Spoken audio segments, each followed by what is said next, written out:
外面的世界很精彩。王杰的，好好听哦。那只是一场游戏，一场梦。选这些歌的原因是因为我不用说那么多话了，就你可以在台上一直唱歌，一直唱歌。对啊，一直唱歌，一直唱歌，因为这些歌足以让我表达出我们的所有人的故事。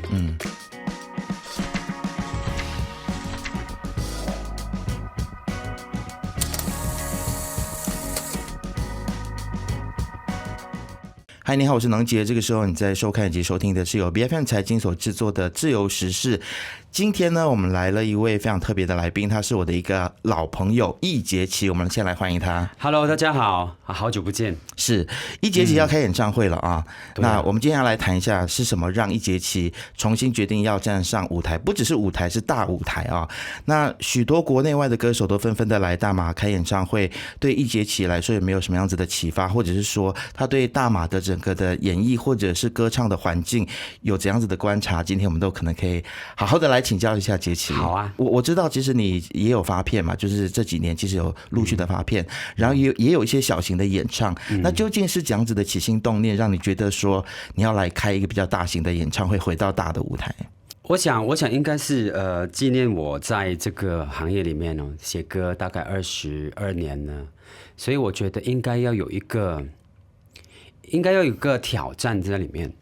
因为写歌写了20年，写了过这么多的歌，然后记载我所有的我的自己的路程啊，自己的旅途上面的一些小故事啊，然后我觉得这个大型演出嘞，只是一个开始。OK， 为什么会做这么大呢？大家一定会很奇怪。其实究竟有多大？是蛮大的，其实是你现在你预期会有多少人？就是你的票要卖多少张？没有，其实大概场地也不大。OK， 对我来讲1000多人也是很大的啦。OK， 我觉得不是人数的问题，是我 ready 了没有 ？OK， 因为还有那个表演的整个的宽度，有 props， 有全部的，有舞台设计，有导演，真的是一个很正式来的了，不是玩玩的。就是以前我们开小场的，比如说像500人啊、300人啊、100人，其实我也很喜欢。因为你会跟很多的你自己的歌迷近距离的接触，而且我觉得我喜欢看眼睛，我喜欢看人家的眼睛，讲话也喜欢看眼睛，唱歌也喜欢看人家眼睛。你看得我很害羞，现在我不会害羞，我觉得我喜欢看人家眼睛，因为有时候讲很多不如唱一个歌。眼神一个交流，我觉得是很重要的。那回到刚才讲大型这个东西呢，我觉得对自己的另外一种生命里面的挑战吧。OK， 那你有没有想要透过这个演唱会要传达什么讯息？因为我知道，其实你是一个很有文化底蕴的人，认识你这么久，对，包括你写的词，我一直以来都是非常的欣赏的。谢谢。那这次的演唱会，你有没有什么事情是想要特别传达的，或者是你想要借着这个演唱会带来一些什么东西？可能在我的过去啦，我大概10几岁就离开马来西亚了，去很多的城市里面居住啊，去旅居啊，然后开始写歌啊。四海为家的感觉，我相信现在每一个人都有了，很多人都离开自己的家乡去打拼这样子。其实我想传达的是，回家的感觉真好。回家不只是一个形式上的一个动作而已哦。很多人跟我讲以前有自己的家人在的地方就是一个家，或者是有男女朋友在的地方就是一个家。其实我觉得那个家还不够。可能我年纪越来越大的时候，我会发现心里面这个踏实感比较重要。现在的我了，所以我想传达的感觉是回家。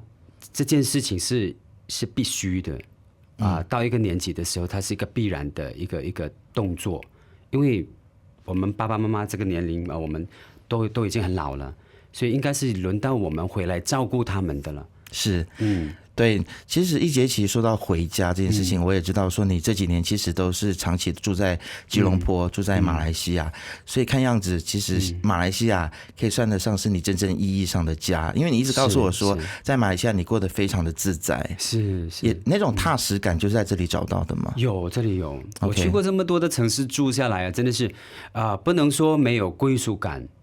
因为你工作的地方也在那边，然后你的另外一半也在那边，所以它是另外一个家。可是这个家跟那个家又不太一样。我觉得这个家比较是离回忆最近的地方吧。了解啊，距离回忆最近的地方。那其实这一次的这个演唱会，你也是以马来西亚作为首站，是。然后其实这次的主题也跟回忆、记忆是有关系的，对不对？是，太多的回忆了。你看他每次回来工作的时候，以前是回来工作回来宣传唱片的那个年代的时候，我发现每一次都想回来。每一次都没有那个机缘，到了2019年的时候就决定回来的时候我就特别开心，然后心里面特别渴望一些可能错失过的一些故事吧。了解。这里太多，比如说一个味道，一个食物的味道，或者是一首歌一个语言上面的那种 accent， 你知道吗？那种 slang， 你知道吗？哇，我回家了。你就知道你回家了，这样子，了解，不用太多的解释，你就是回家了。所以这次演唱会其实就是在家这边，马来西亚你的家，然后作为第一站。那接下来从这边出发，还会再去其他的城市吗？会城市吗？你住在马来西亚的城市吗？马来西亚的城市，或者是到国外或者是到台湾，或者到不同的华人的地区。我 dream 蛮 big 的，现在，所以是一个巡回的概念。是，其实我觉得大家都在讲就是特别是在疫情之前，大家都在说这个可能演艺事业或者是音乐的环境，可能不像以前，就是你刚开始在台湾出道的时候，那个是华语流行音乐的那个全盛时期嘛。后来很像慢慢的，大家就觉得说这个市场可能因为这个音乐数位化的关系，各种各样的因素，所以大家就觉得说坦白讲啦，简单点就是音乐很像越来越不好做了。但是现在一节期又可以来办巡回，然后我们也看到很多国外的歌手也在马来西亚办演唱会。你自己怎么观察说这个音乐的环境是不是有好转呢？我觉得是越来越好以前我们听歌很难嘛，记得我们小时候听卡带。是一个地方，一个港崩哪里有卖唱片的地方，我们还有特地打电话给吉隆坡的朋友说，你可不可以寄个卡带给我？我要张雨生的，我要王杰的。那个年代。可是现在这个数位化呢，我觉得它有利有弊了。可是我觉得我讲好的一面了，因为弊这个东西其实看个人的因人而异了。我觉得好的地方呢，现在听歌方便了。我们不一定可能要到那一个城市那边去做比如说唱歌这件事情。我们可以在网络上面做 online 唱歌的，喜欢听你唱歌的人，他自然而然就会来了。是不管观众有多少。可是如果能选择的话，我还是选择落地去唱歌。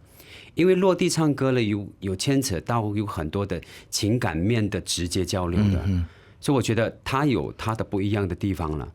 我觉得也是好数位化也是好事来的。其实了解。然后其实我发现说你对于整个音乐真的是很像不离不弃的感觉，就是你一直持续在做音乐，虽然不像以前那个发片量这么密集这么多那个以前过去是那个年代，但是现在你就是时不时你就会发一些作品出来，这样子是什么原因推动你继续的想要唱歌，想要写歌？都要唱我是半路出家的，你知道吗？对不对？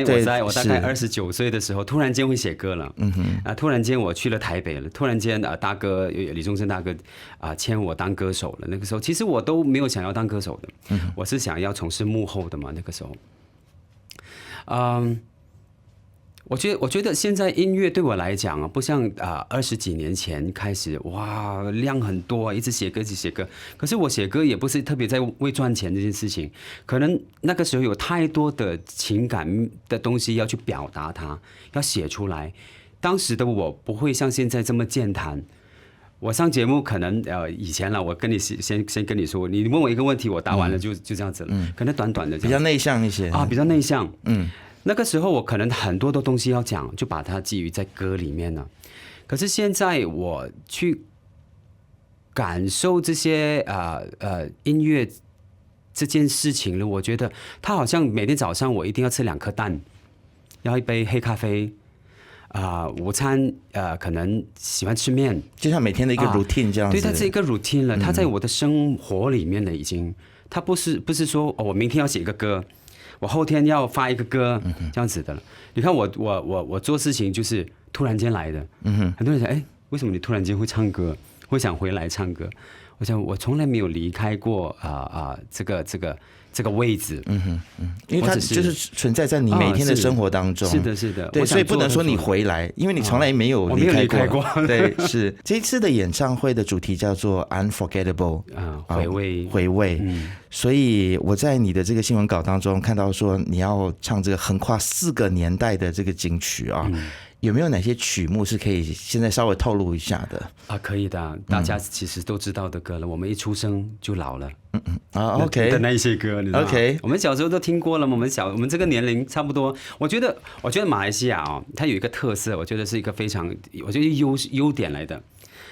去到kopitiam店去到kampung，你还是会听到一些地方他会播老歌的。你知道那种情怀啊。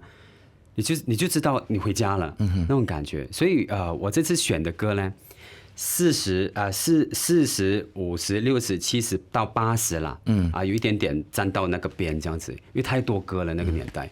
比如说像夜来香啊，南南风吹来清凉，你知道，到80年代，外面的世界很精彩。王杰的，好听哦。那只是一场游戏，一场梦。所以都是我生活，都是我们，不能只是说我，都是我们这个年代到我觉得横跨3个年代吧。是40岁、50岁、60岁、70岁，到在我们的长辈一点点的80、90岁的，都知道这些歌。所以选这些歌的原因是因为我不用说那么多话了什么意思？就你可以在台上一直唱歌，一直唱歌。对啊，一直唱歌，一直唱歌，因为这些歌足以让我表达出我们的所有人的故事了。我们的生活。这是不是你的一种舞台的风格？就是你希望说在台上面就是用音乐跟大家交流，也不需要说太多话。但我记得其实你是一个蛮就是你现在的是你蛮健谈的。我在想说我讲太多话，然后超时，但无所谓啊。其实如果你在台上可以跟大家侃侃而谈的话，不是也是很好。最近也有一些歌手不是走这个路线吗？是吗？对啊，变成弹唱会的部分。像我看到 Hebe。田馥甄有时候他也是跟大家会聊蛮多天的这样子。我怕我一发不可收拾，你知道吗？我们这个是很认真的演唱会，不是歌友会，你知道吗？好，说到认真，这个认真的演唱会有多认真，跟大家讲一下好不好？就是非常认真。你有多少的乐手，或者说你的编曲？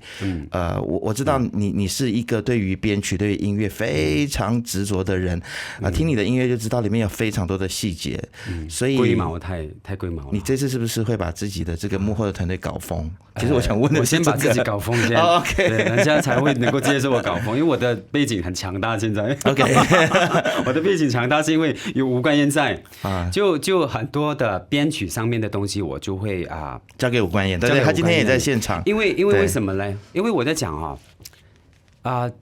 经典的歌其实是很不容易的，不容易去诠释的。在编曲上面呢，我们会稍微改变一点点，因为我们总是要往前走的嘛。OK， 那个是我们的回忆，可是我们要制造新的回忆在里面，所以我们有 4 piece。4 piece， 然后我们当然有一个很认真的音乐总监了吴冠燕，然后我们还有一个导演从香港过来，就是安排整个演唱会，他是已故张国荣的那歌手，张国荣的哥哥的导演，还有现在孟文蔚的巡回的导演，所以我特别请他来帮我打造不一样的一节期，在这个时候，去怎么呈现这些歌？就是现在今时今日很不同的一节期，对，也不能说不同，就是因为你要演绎这些歌，可是你的重新要编曲 ，OK， 所以这个完全是不一样的东西了，已经。所以当然我们还有和声啦，当然我们在整个舞台上面呢，我们想用一个舞台剧的跟歌舞剧的编排，跟所有的 props。回到那个年代，所以我觉得在演绎50年代的时候，它有一个背景的嘛，你要人家听来听的观众啊、听众，他能够直接感受到这个歌是出现在这个年代的。我相信，其实这一次的这个团队呢，在你跟吴冠彦的这个压榨啊，不是，就是在你们两个的带领之下呢，应该就是会迸发出很不一样的火花啦。我自己是个人非常的期待，因为我刚才说了嘛，在你音乐里面常常都会找到很多的细节，所以我怀疑你这次的编曲，还有整个的视觉，还有整个的设计上面，你会很要求很多的细节，然后你的编曲会弄到很多花样。我有猜错吗？没有猜错，可是我要尽量去放松在这一块上面。OK， 因为我们已经有很专业的人去搞定这些事情了。了解。你知道一节期以前做什么歌友会啊，甚至可能做一个500人的啊、100人的啊，我都要亲自去搞什么灯光啊，搞什么舞台啊，你知道吗？那个因为强迫症的部分啊，对，因为我希望我带出来的 message， 它可以很直接的了。我们不用去特别去解释这些事情 ，OK， 好好把歌唱好。我告诉你，等到那天演出的时候，你太累了。所以我觉得，意思是说你现在是一个比较 relax 的状态，你反而不会说去要求这么多，而是去抓一个要求是肯定会的，这个个性是变不了的了。OK， 强迫症的你还是存在的，还是有在里面的，只是我可能会可能 10% 而已啦。OK， 那 90% 我就给别人去做啦，这样子。会不会有些作品是你想要呈现它是简单的，比如说是只是一把吉他，或者是一个钢琴伴奏？是，这个是一节期的本来的面貌嘛，对不对？我当初做音乐的时候，我也是很喜欢一把吉他，因为我觉得很多东西，为什么我们这次用 4 piece 呢？就尽量把那些歌简化，然后把真实感的感情带出来，因为有很多东西，你像我们有时候看演唱会，东西太多了，反而你听不到那个歌者他要传递出来的最初他的 message。我觉得有时候可能我比较容易在 4 piece 里面，甚至6 piece 里面，或者是一把 guitar 带出来的 message 会比较清楚吧。所以我讲尽量少说话的原因，是因为有时候我会跳痛，你知道吗？比如说这个歌本来就是一个很情绪的东西，突然间我会讲一个很开心的东西，对，反差很大。我怕很多人还没有来得及反应过不来，对，他过不去那个是另外一个情绪。了解，所以那现在的整个的演唱会在音乐的部分啊，已经筹备到这样子的阶段了。是所有的歌曲都已经敲定了吗？编曲都已经定了吗？还是还在进行当中？编曲还没有。可是这一次呢，我可以透露一个非常有趣的，因为我觉得很多演唱会不敢做的事情了。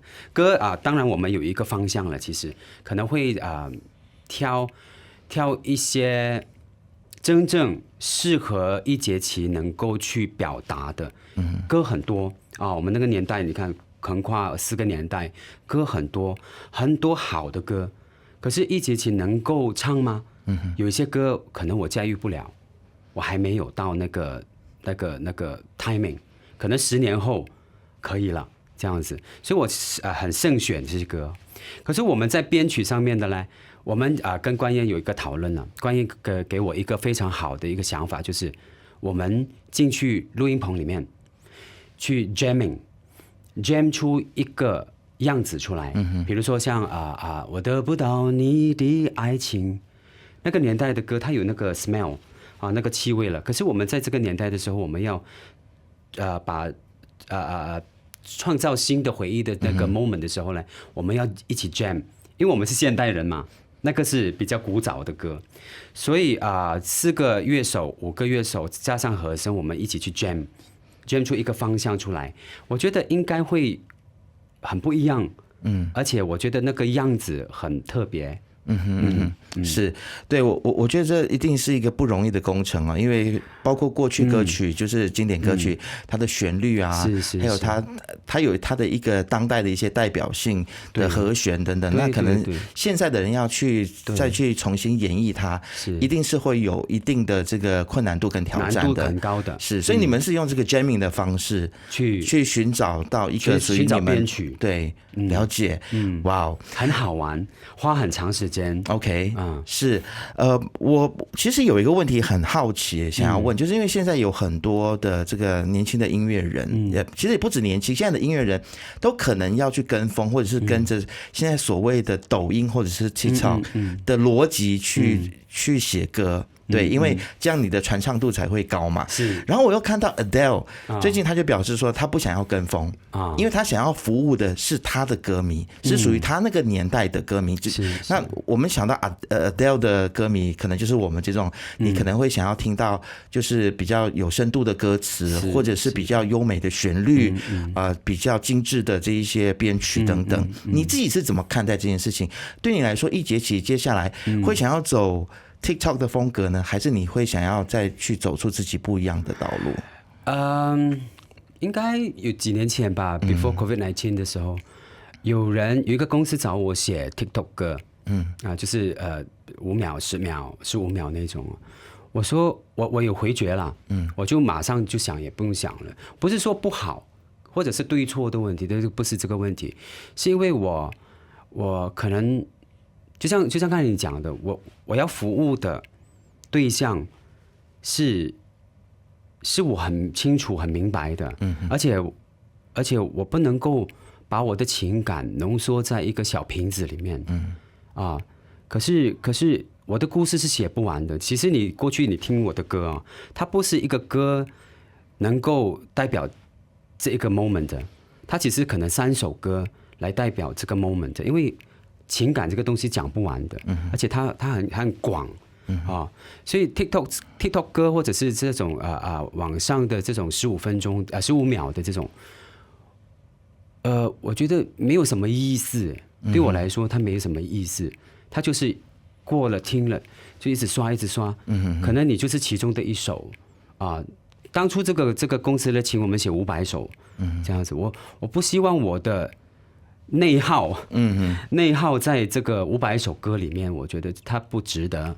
OK，我希望我能够用1年，可能半年写一个歌，我都愿意。了解。那我也了解到说，其实你有在帮歌手制作专辑啊，有，像比如说像车智莉啊，最近还有这样子的，就是在帮别人制作的一些工作嘛，或者是。我也比较挑剔OK， 你不是谁都做的是吗？没有，也不是这么说了。我基本上呢，我有一个小小的要求，其实我觉得声音很重要。车智莉呢，我不认识她的以前，你知道吗？我是在台北的时候听过她演出，我想说哇，这个人的歌声可以穿透力的，有穿透，而且她那个共鸣我就很喜欢如果我能够为她写一个歌。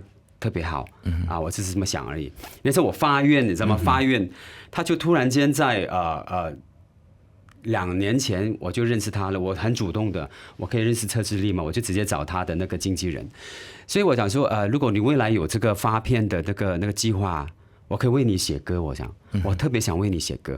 OK， 那你知道一写就一发不可收拾，写了2首，然后跟阿 Key 他们收歌然后他也发了一个 EP。我觉得马来西亚真的是不缺乏好声音的地方啦。是，就是我觉得我慢慢要去发掘他们跟他们聊天。就像我最近认识了几个歌手，我就是观察他们的声音观察他们的眼神他们的讲话，因为其实唱歌是讲话是歌唱的延伸，其实你是什么样的讲话的人。我就会去幻想，我就会去想，你要怎么写这个歌词，让你能够唱的很直接，有你的口气，有对方的口气，这样子，不是有一节气的口气，是有他来讲这个故事的口气。那我想要请问你，就是你觉得在马来西亚音乐还有得做吗？如果年轻人有梦想，想要在这里做音乐的话，你会给他什么意见呢？这2年都那么辛苦了，还不要逐梦。对不对？就是再辛苦，再辛苦如果有梦就去做。对啊，是啊，是，对不对？不要管外在的环境到底是怎么样，因为其实老实说，不管是过去或现在，都有不同的挑战的嘛。肯定了，生命里面不可能那么顺遂的嘛，是不是？我觉得不要让时空成为大家的障碍吧。我觉得这个东西是在我这2年里面也有所体会的。其实，不要放弃自己想要去做的事情吧。就像我一样，大家以为我可能10年没有写歌，或者是10年没有做音乐的，其实我也是默默的。我其实累积很多歌，现在整个 MCO， 我跟关妍写了很多的歌，在抽屉里面。他不一定要发表的啊，他不一定要给那谁去唱的啊。可是歌有歌的主人，我相信有一天这些歌都会找到自己的主人。了解。好，那今天的节目的最后呢，邀请你再宣传一下你这次的演唱会，就是到底是在哪里，然后可以去哪里购票等等的，来跟大家说一下好了。这个演唱会呢叫做 Unforgettable，中文叫做回味它在明年的2月18号年初9，2024年傍晚在云顶国际歌剧院6点钟。6点钟啊，很好啊，6点钟，对啊，吃完饭刚刚好可以来听歌，或者是大家可以开车先去云顶吃个饭，然后去听歌，对啊，多好啊，对，空气6点就开始，6点就开始了，或者是结束之后去吃饭也可以了，对啊，对不对？然后玩2把，对不对？是之类的。OK， 在哪里买票呢？其实可以关注我们的那个 Unforgettable Concert， 我们的Facebook Fans Page 啦，上面有更多很详细的资料提供给大家。好的，那就先预祝你这次演唱会成功。谢谢一杰一起来到节目当中，谢谢你，谢谢大家，谢谢。